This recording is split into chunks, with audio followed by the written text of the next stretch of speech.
Bapak senang banget. Oh iya, oh benar, ini pintar jawabannya, Masya Allah. Pak, salam lagi biar kita bahagia Pak ya.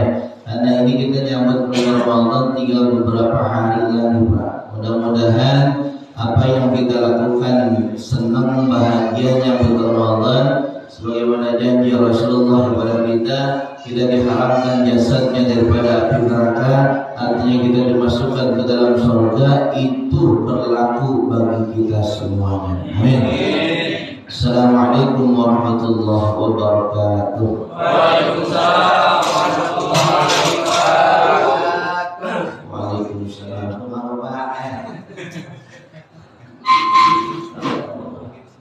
Alhamdulillah, alhamdulillahilladzi ja'ala al-a'yada bil afrahi was surur wa dha'afa lil muttaqina jazilal ujur.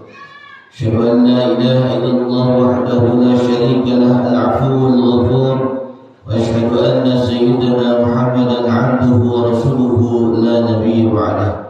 Allahumma salli wa sallim wa barik ala sayyidina Muhammadin wa ala alihi wa ashabihi ajma'in, amma ba'd.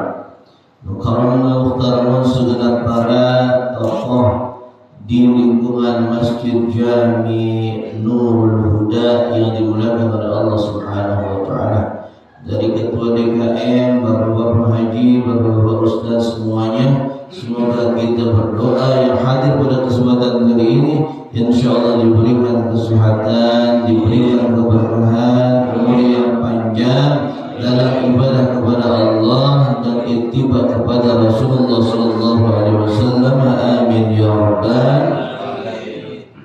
Sebelum saya memulai Pak, kajian kita melanjutkan, ada baiknya Pak kita sedikit mengulas fikih terkait tentang Ramadan. Ada baiknya. Di sini nggak ada yang tarhib atau tarhib apa nggak sih? Tarhib. Sudah tarhib betul ya. Sedikit saya ulas. Makanya tadi saya tanya Pak, kira-kira Bapak bahagianya karena apa? Senangnya karena apa? Kalau Bapak nyambut Ramadan dengan senang, dengan bahagia, itu berarti Bapak sesuai dengan anjuran Allah dan anjuran Rasulnya. Tetapi kalau Bapak menyambut Ramadan dengan biasa, kagak ada sesuatu yang membuat Bapak bahagia pada bulan Ramadan, tetapi Bapak malah sedih nyambut Ramadan, bahkan nanti yang bahagianya ketika menjelang Lebaran, ini sungguh tidak sesuai dengan ajaran Allah dan ajaran Rasulnya. Paham Bapak? Woi, paham orang? Jadi nyambut Ramadan senang apa sedih? Nyambut Lebaran sedih apa senang? Lebaran. Astagfirullah. Jadi saya mau sampaikan begini Pak. Maaf ini kita salah dulu Pak. Saya nyampaikan udah berapa kali Pak materi itu sampaikan. Kalau acara tarhib Ramadan isinya ini, ternyata pertanyaan saya jawabannya sama Pak. Senang nyambut Lebaran, sedangkan nyambut puasa Ramadan biasa-biasa aja, malah kerja keras, siap-siap mau dagang timun suri Ustaz. Salah apa betul lagi Pak? Maafin Pak, kalau di masa dulu Pak, orang itu yang namanya Ramadan kagak ada kerjaan, dia sengaja Pak libur. Kalau orang sekarang libur termasuk sholatnya gimana sholatnya Pak?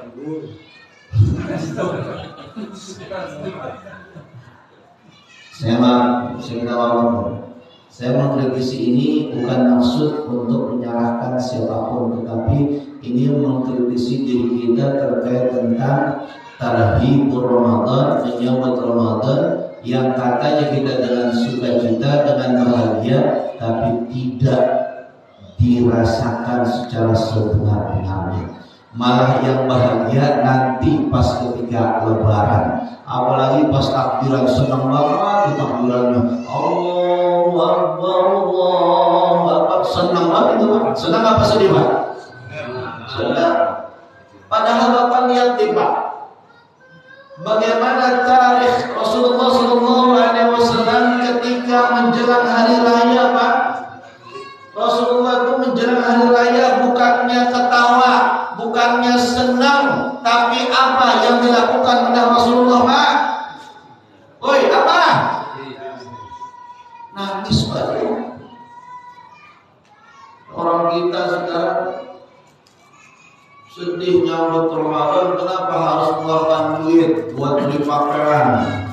Ya Bapak, beli pakaian, beli kue, beli macam-macam. Masya Allah Pak, sekali lagi saya katakan, apapun yang kita lakukan, kalau misalkan tidak sesuai dengan anjuran Allah dan Rasulnya, maka itu dikatakan berarti bertentangan, dan kalau bertentangan maka tidak ada kebaikan bagi kita.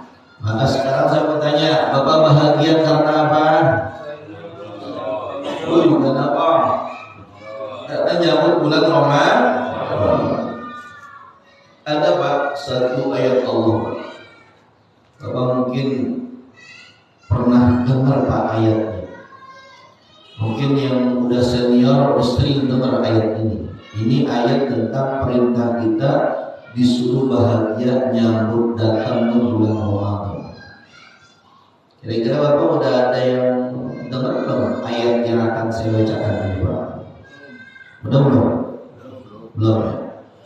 Alamat ayatnya adalah di dalam juz yang ke-11, surahnya surah yang ke-10, yaitu surah Yunus pada ayat 58-nya kalau nggak salah, atau berapa?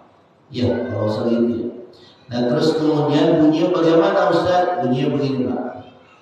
Kata Allah Subhanahu wa taala, A'udzu billahi as-sami'il 'alim minasyaitonir rajim. Bismillahirrahmanirrahim. Qul bi fadlillahi wa bi rahmatihi fabidzalika falyafrahu huwa khairum mimma yajma'un. Udah dengar ayatnya? Udah dengar belum? Kapan dengarnya? Barusan. Oh gitu. Ini ayat tentang bulan Ramadan Pak. Coba kita lihat Pak tafsiran ulamanya.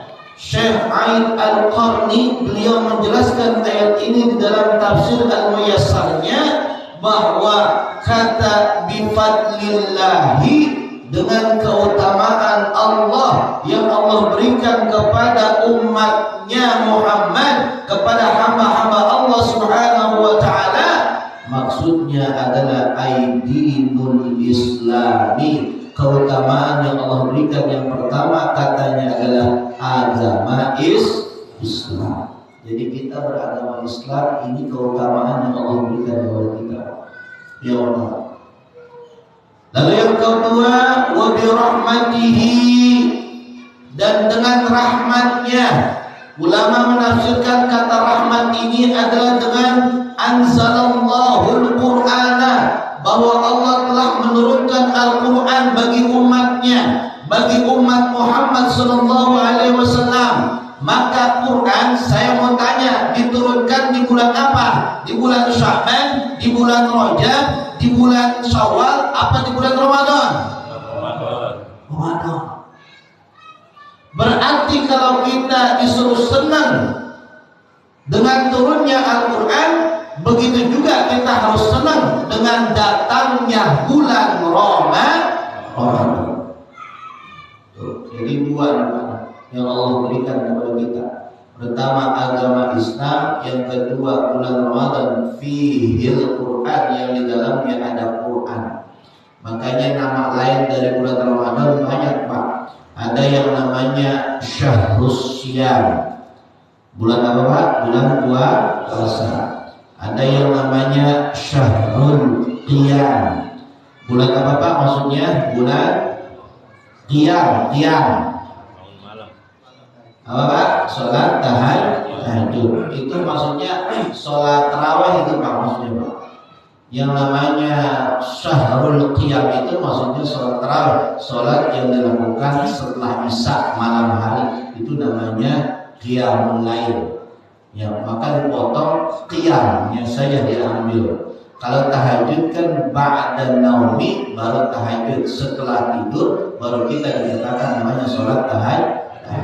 Yang dimaksud adalah secara umum mayoritas sunnah muakkad itu adalah qiyamul lail, yaitu sholat tarawih.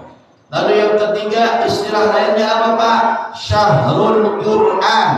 Kenapa dikatakan syahrul Quran? Karena di dalam bulan Ramadan diturunkannya adalah Al-Qur'an.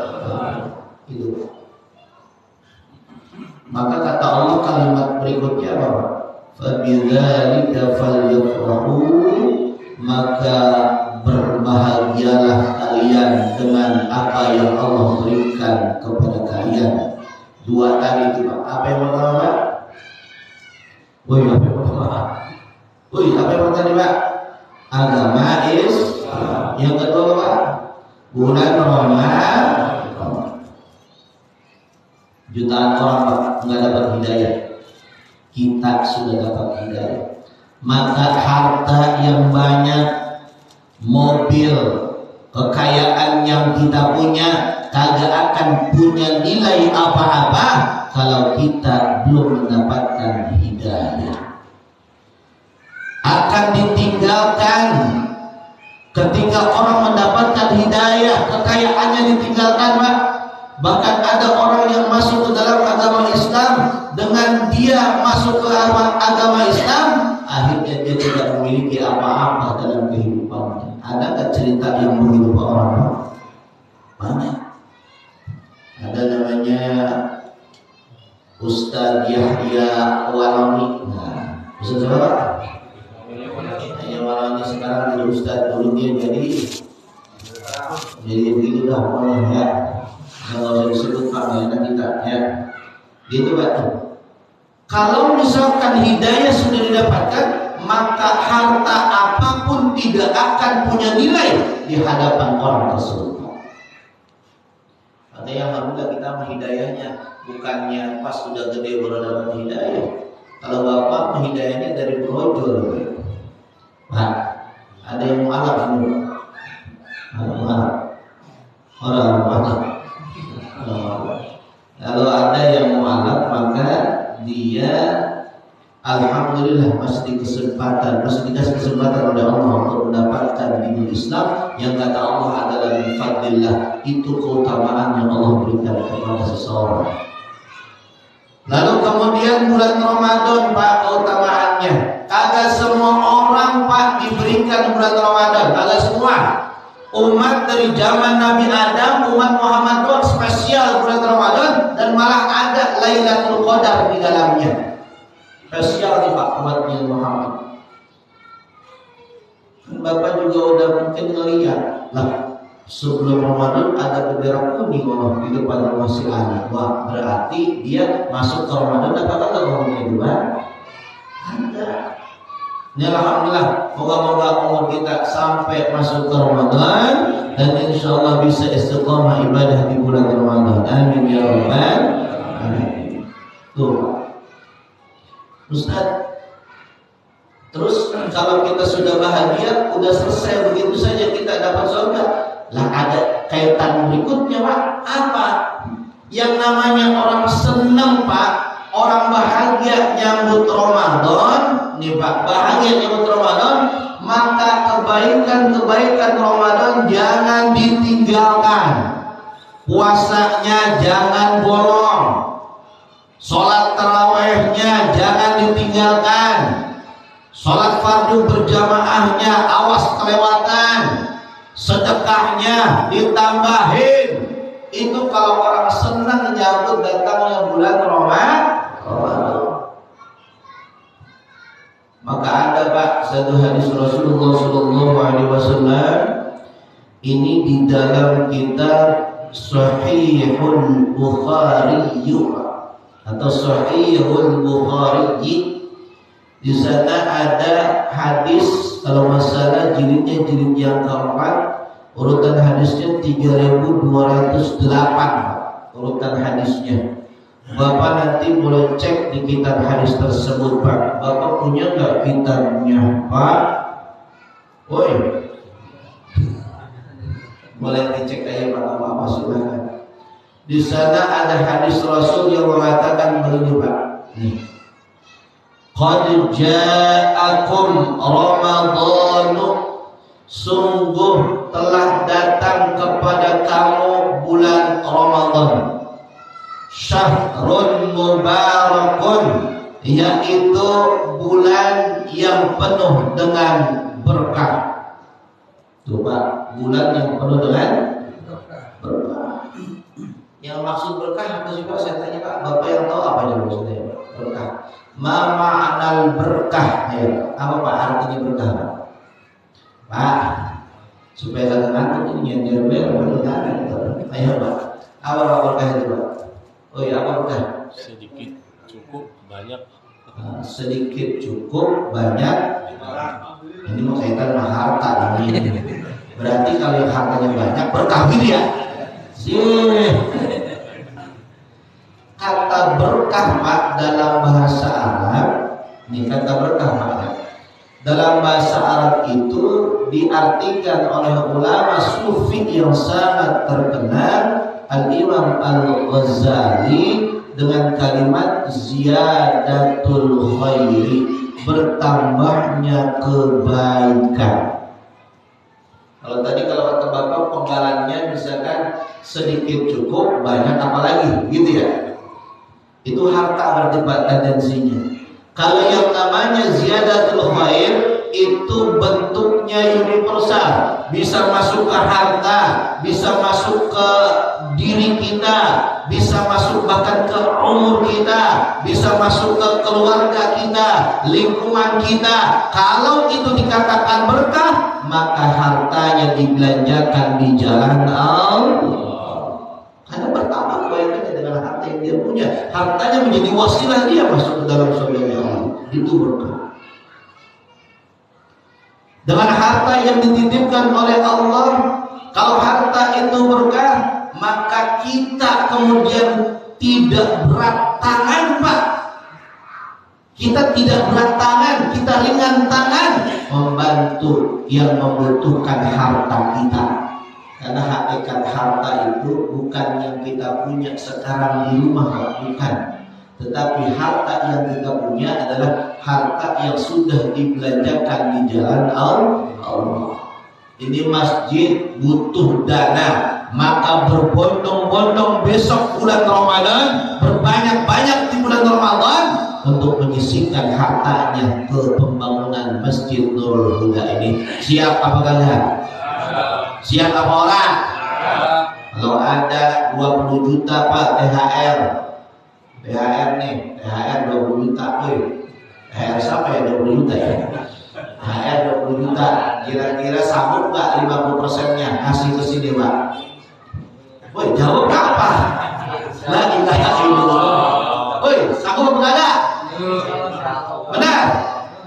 Wah, udah belum megang duitnya aja udah susah jawab, gimana megang duitnya nih Ustaz? Pak, kalau orang belum megang duit ngomong apa lagi boleh Pak? Ntar kalau saya punya duit itu masjid saya bangun dekat. Belum punya duit. Coba kalau turun duit Pak langsung dapat ya tuh duitnya dikucurin buat pembangunan masjid Pak? Nggak tahu. Lah Bapak belum megang duit aja jawabnya udah susah, gimana udah megang duit? Ya Allah. Saya tanya lagi, mudah-mudahan Allah kabulkan THR Bapak dapatnya banyak, amin. Dan Allah sisihkan ya, Allah takdirkan Bapak menyisihkan hartanya di masjid ini supaya cepat jadi masjidnya, amin ya. Ini masih ngomong-ngomong kayak kayak saya tadi Pak, ini kok mau jadi putih Pak? Ya Allah. Kata kayak itu jelas banget putihnya. Ternyata di sini ada debu-debu. Masya Allah. Tuh Pak, semoga cepat jadi ya Pak ya. Pengen jadi Pak. Pengen jadi. Apa? Telepon Pak, telepon. Assalamualaikum.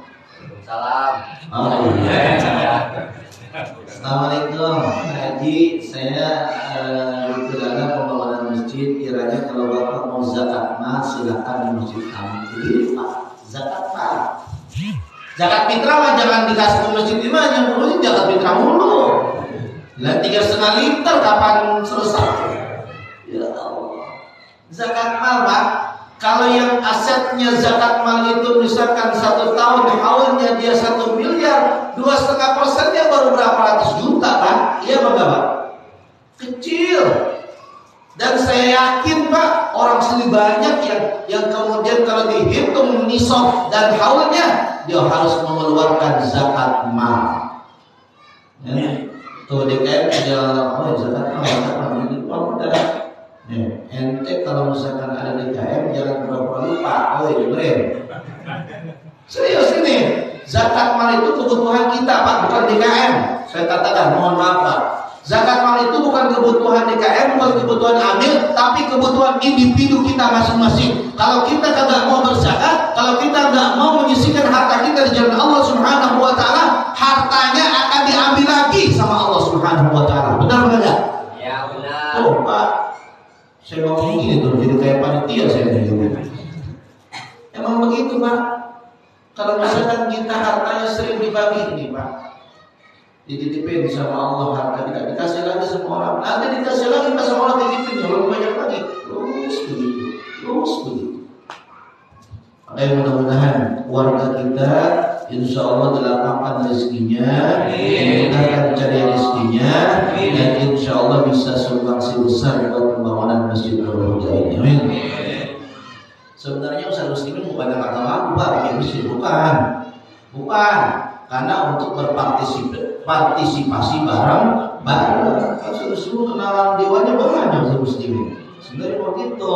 Cuma karena untuk bareng-bareng, ayo kita bersama-sama mengejar pahala nanti rumah di dalam surga Allah Subhanahu Wa Taala. Nah, itu jelas Pak. Bangun masjid walaupun kecil nanti dibangunkan rumah di surga. Ya Pak Bapak. Yakin gak sama hadis Nabi seperti itu Pak? Yakin apa enggak? Nah, sama Pak, saya lagi ngomong sekarang. Kemarin bikin pondok, sekarang bikin TK-nya. Mudah-mudahan lancar, butuh dana sekian ratusan juta itu kurang lebih. Mudah-mudahan terkejar, amin ya Allah. Dari mana ya Pak? Yang penting bayar atau tukang gitu. Nah kan yang pertama tukang Pak, kalau bangunan bisa utang gitu. Tukang Pak kasihan kalau udah kerja tukang bakal dibayar, dia udah ngeluh Pak. Kalau orang tukang ngeluh Pak udah jelek nama kita di mana-mana. Makanya kalau tukang jangan dihutang, kasihan Pak. Udah kepanasan, kecapean, badan udah kecil, kita nggak dibayar Pak. Udah umumannya nggak enak gitu.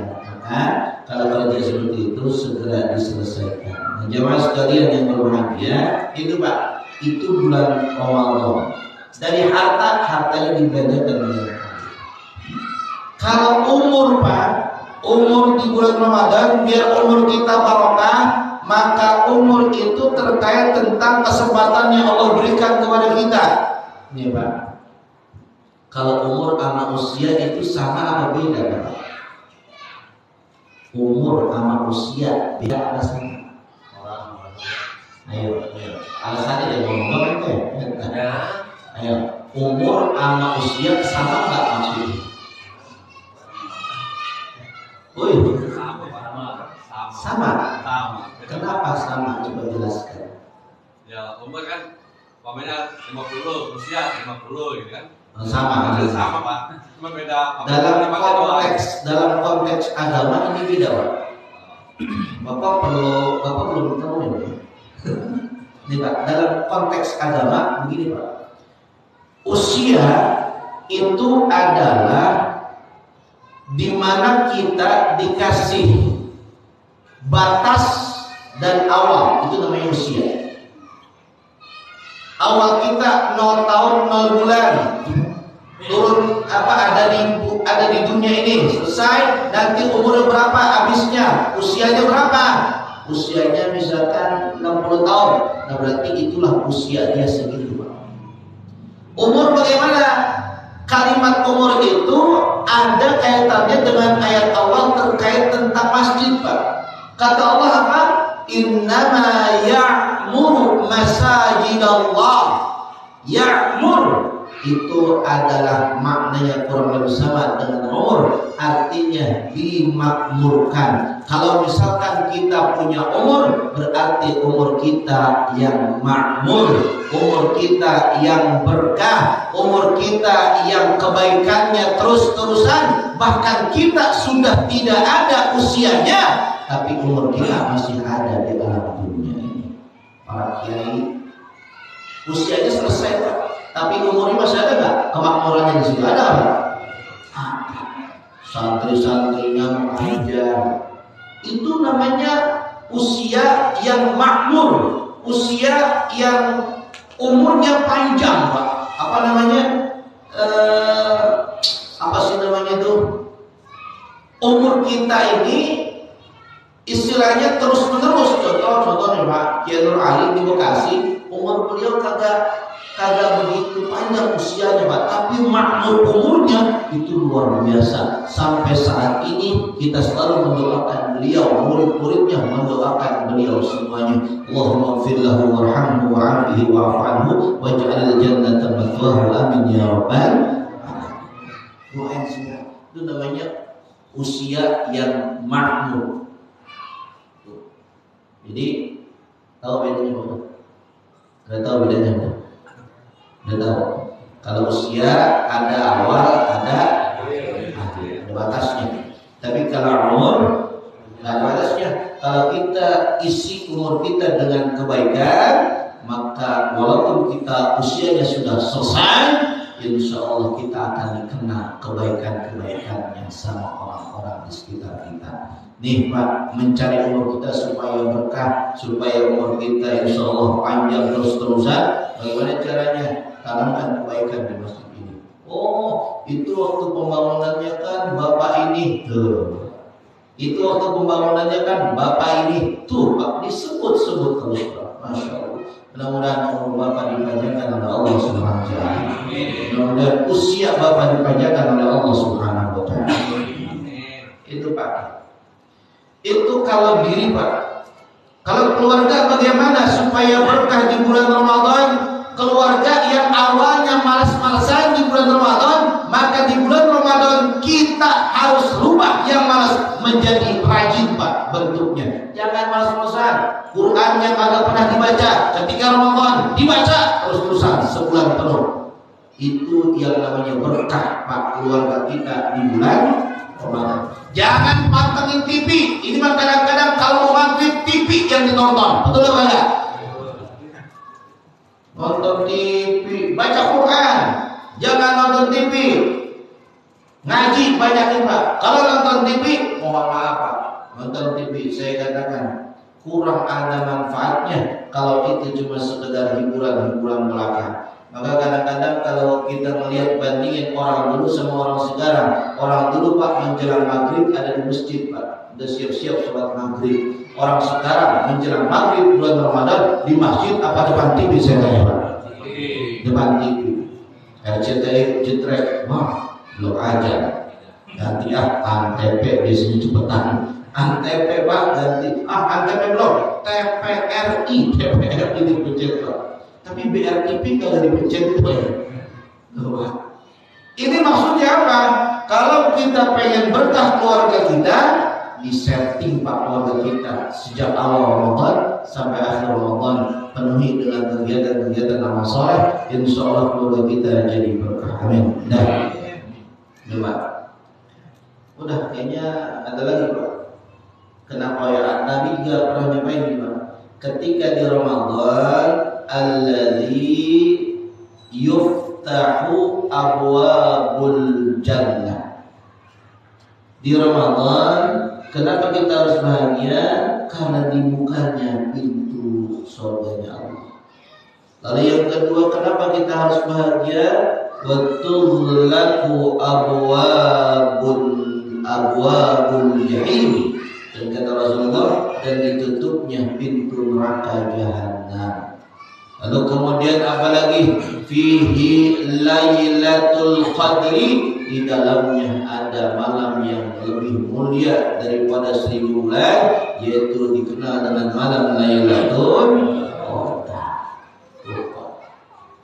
Nah, itu bagaimana kita harus bahagia. Ternyata ada kelebihan keutamaan luar biasa di bulan Ramadan. Dan sekarang saya mau tanya, kira-kira kita masih bahagia apakah ada nyebut Ramadan? Senang apakah ada nyebut Ramadan? Nah, mudah-mudahan walaupun kita tidak punya apa-apa dari segi materi, tapi kita punya hati dan punya iman, itulah bekal yang utama menyambut Ramadan. Makanya puasa itu harus dilakukan dengan iman dan wahtisaban. Keimanan dan mengharapkan ihtisab itu bisa diartikan mengharapkan pahala dari Allah Subhanahu wa taala. Maka apa yang kita lakukan untuk ibadah di Ramadan, kejar pahala, Pak, perbanyak pahala. Boleh Pak kejar pahala, boleh Pak. Tapi yang lebih baik setelah kejar pahala, ngejar ridhonya Allah. Kalau ngejar pahala baik, tapi ada yang lebih baik, ridhonya Allah. Maka kalau misalkan Bapak niat bukan dapat pahala niatnya, kita niatnya lillahi ta'ala, bukan li ujratillah, bukan, tetapi lillahi ta'ala, untuk Allah Subhanahu wa ta'ala. Seperti dalam niat sholat kita, usolli sunnata qabliyatal maghribi, misalkan begitu ya. Rakaataini terakhirnya pasti sunnatan lillahi ta'ala, untuk Allah semua. Itu tingkatan yang paling tinggi Pak dalam kita beribadah kepada Allah SWT. Nah itulah Pak sekilas mungkin karena kita besok menyambut Ramadan itu Pak. Nah kemarin kita masih panjang waktunya, masih lama ya. 10 menit lagi masih ada lah gitu ya Pak. Ya Pak, kemarin kita ngebahas hadisnya tentang bahwa Ummu Salamah radhiyallahu anha, beliau berkata Rasulullah SAW itu setelah asar melaksanakan sholat sunnah di rumahnya. Iya nggak Pak? Masih ingat ya? Masih ingat tuh ya? Nah, masih ingat. Saya nggak baca hadisnya lagi Pak. Saya cuma menyimpulkan begini Pak. Ternyata memang yang namanya sholat itu untuk Nabi dan kita itu beda Pak hukumnya. Kalau kita melaksanakan qabliyah, ba'diyah, hukumnya adalah sunnah. Sedangkan bagi Nabi qabliyah, ba'diyah itu bukan sunnah, tetapi menjadi wajib bagi Nabi Sallallahu Alaihi Wasallam. Hal itu juga dikhususkan bagi Nabi sebagaimana pernikahan Nabi. Kalau Nabi itu nikah lebih dari 4, maka itu makhsusan, dikhususkan untuk beliau. Maka kita tidak boleh lebih dari 4, hanya 4 saja. Ada ustaz yang mengatakan boleh lebih dari 4 juga. Dari mana dalilnya? Begini. Ente ngaji di mana Pak? Begitu. Jangan sembarangan. Orang Allah katakan apa? Ma qabalakum minan nisa matna wa sulasa wa ruba'. Cuma 4 saja. Jadi kalau misalkan ada yang sudah 1, boleh nggak yang kedua? Nah, apa? Takut banget. Kalau udah yang pertama, boleh nggak yang kedua? Boleh nggak yang ketiga? Boleh nggak yang keempat? Boleh nggak yang kelima? Boleh. Tapi ada ustaz yang bininya 5. Nah ini ustaz yang kurang ngaji ya kan? Banyak kurang ngaji. Orang ada sholat tarawih aja di Mekah katanya Pak. Ente nggak pernah sholat tarawih di masjid? Di Mekah gua sholatnya nggak ada ya. Di Mekah. Mekah mana? Mekahnya? Dia bilang, oh no, tempat manasik umroh bocah. Ya Allah Pak. Masya Allah, sholat itu Pak, meskipun kita sepintar apapun, ketika sholat munfaridan dibandingkan sholat berjamaah, meskipun imamnya misalkan kagak pintar-pintar aman, pahalanya lebih gede yang berjamaah Pak. Meskipun itu orang yang sholat sendirian pintarnya kayak apa tahu? Juga dia yang mana sholatnya Pak? Sholat yang berjamaah. Tuh, dengerin Pak. Kadang-kadang ada orang yang sombong Pak. Orang mau ke masjid apa? Imamnya blokon. Nah, urusannya apa? Imamnya blokon sama ente sholat sendirian berjamaah? Enggak. Kalau imamnya blokon, lu ajarin Paul, ya enggak?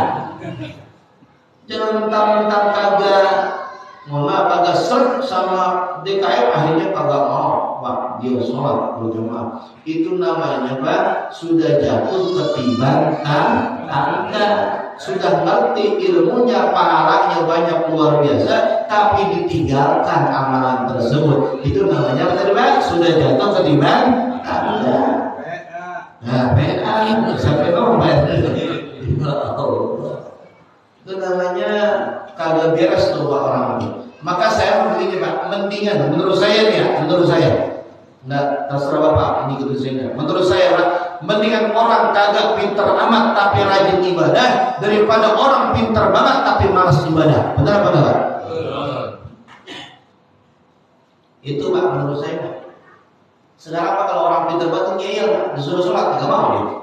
Ah, pinteran gua bacaan, begitu. Sholat. Ntar waktu masih panjang, kan begitu deh. Ente ngapain itu melakukan pacaran? Nah kan gak lama Pak, kan bisa tahu kan pacaran, kan gitu. Astagfirullah. Mendingan orang yang sedikit pinter tapi banyak ibadah daripada orang pinter tapi sedikit ibadah. Meskipun ada Pak di dalam kitab Tadhkirul Qaul ada keterangan bahwa seorang ahli ibadah itu lebih rendah nilainya dibandingkan dengan ahli ilmu yang sedikit ibadah. Jadi maksudnya gini Pak, karena hadis ini bicara tentang fadilatul ilmi wal ulama. Hadis ini bicara tentang keutamaan ilmu dan keutamaan orang yang punya ilmu. Ya kalau pembahasan hadis seperti itu cocok sesuai. Memang ilmu diutamakan. Sholat kagak pakai ilmu, sah nggak sholatnya Pak?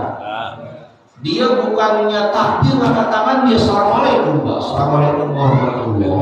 Kira kita salamnya Allahu Akbar, Allahu Akbar. Nah ini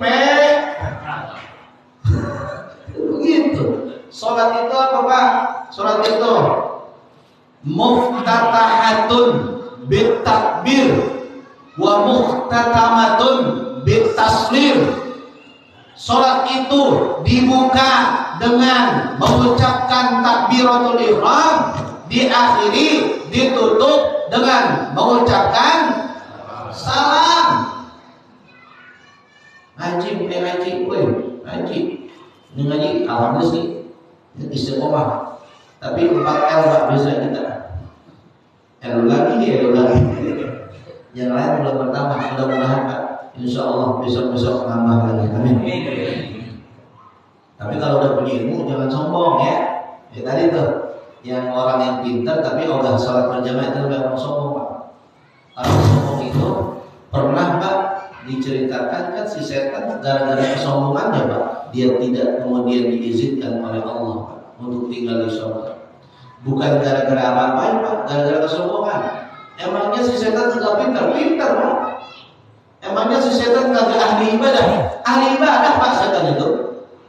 Maka beliau dia mengatakan Pak, nuqaddisulah di ayatnya. Kami mensucikan engkau ya Allah.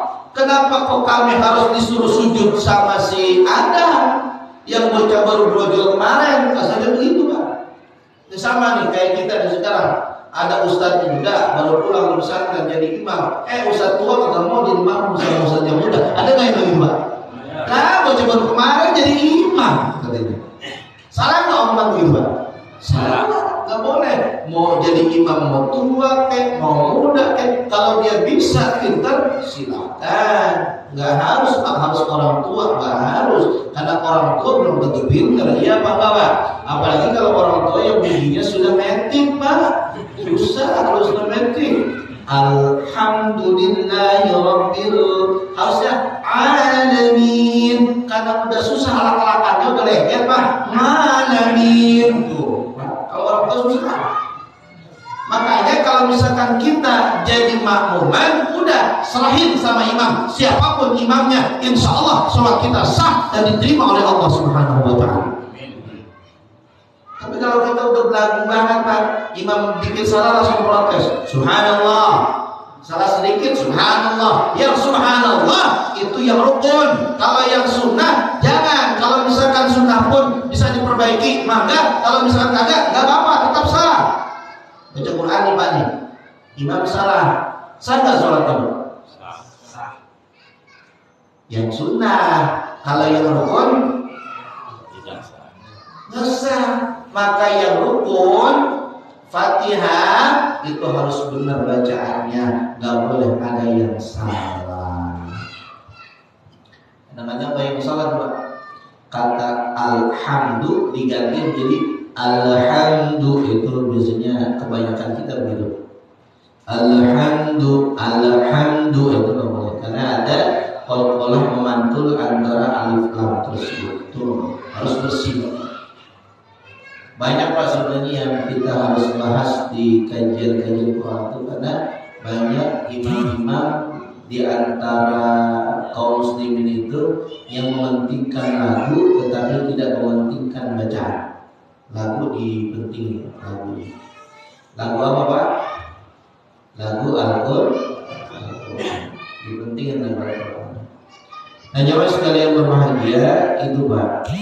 Jadi ada pengkhususan bagi Nabi dan tidak semua berlaku bagi kita. Ya. Kalau puasa sunnah, kita puasa sunnah, Nabi juga puasa sunnah. Nabi nikahnya banyak, kita nikahnya cukup hanya 4 saja. Nabi melaksanakan sholat tahajud tiap malam, wajib bagi beliau. Kita tidak wajib bagi kita. Sekarang saya tanya, kalau sholat tahajud wajib bagi kita, kira-kira banyak yang dosa nggak? Tidak semuanya Pak. Banyak banget. Itulah Nabi Muhammad wajib.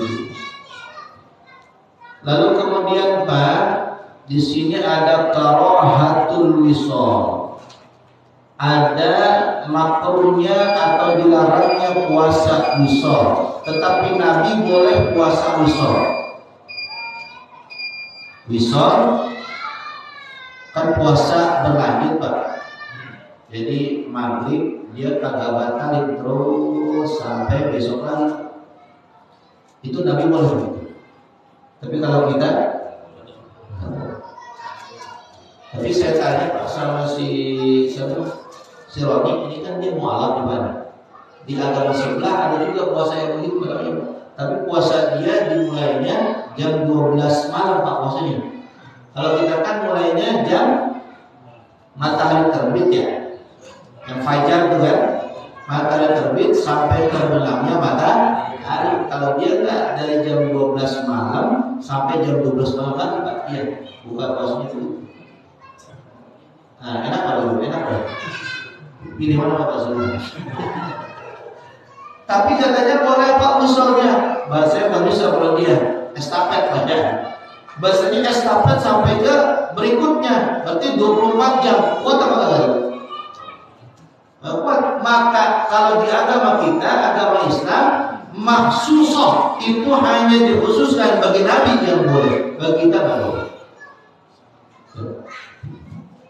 Terus Pak, alal mas'uli muhimman. Orang yang ditanya itu harus Pak, dia memiliki sesuatu kedudukan yang lebih daripada orang yang bertanya. Jadi kalau misalkan Nabi ditanya sesuatu, maka Nabi pantas ditanya karena Nabi punya posisi yang lebih dari yang bertanya. Artinya kalau Bapak nanya hal agama, jangan sama orang yang biasa, sama orang yang paham sama agama. Iya Pak Bapak? Karena Ummu Salamah juga bertanya langsung sama Nabi, maka pantaslah yang ditanya itu lebih kedudukannya. Udah Pak, itu kayaknya yang dapat kita bahas pada malam hari ini. Sedikit Pak, saya membaca tentang hadis adzan Pak. Ini hadis adzan ini ada bacaan-bacaannya Pak. Jadi di sini memang jadi yang namanya bacaan adzan itu Pak bukannya kemudian dikarang-karang oleh orang, bukan Pak, tetapi itu langsung talaki daripada Rasulullah Shallallahu Alaihi Wasallam berdasarkan mimpi para sahabat, dan Nabi diajarkan begitu sama Allah SWT. Kalimatnya Allahu Akbar. Terus ada lagi Pak nanti untuk selanjutnya di bulan yang akan datang aja ya, di bulan Syawal berarti ya. Kata dia tadi, mana tadi kata Ustaz apa ya? Itu Bapak punya catatannya nggak tahu haji? Ada Ustaz. Terus kapan Bapak pinternya? Ustaz, saya pahala aja. Ya nggak apa-apa lah itu. Mudah-mudahan insya Allah kita makin hari makin berbeda. Kalau bisa besok Pak kita kasih satu lembar buat khulasah materi yang disampaikan oleh Ustaz. Kayaknya enak belum itu? Oh iya. Enak tak? Ustaz itu kayak kuliah. Kita sedang Pak. Mudah-mudahan kita dapat ilmu dari Allah SWT. Demikian Pak itu dapat disampaikan. Mudah-mudahan ada manfaatnya. Insya Allah kita sampai akhir Ramadan dan kita bisa istiqomah ibadah di Ramadan. Insya Allah kita kembali pada minal aidin dan faizin. Amin ya Rabbal alamin. Sekian, terima kasih. Kita kembalikan kepada MC. Assalamualaikum warahmatullahi wabarakatuh. Waalaikumsalam.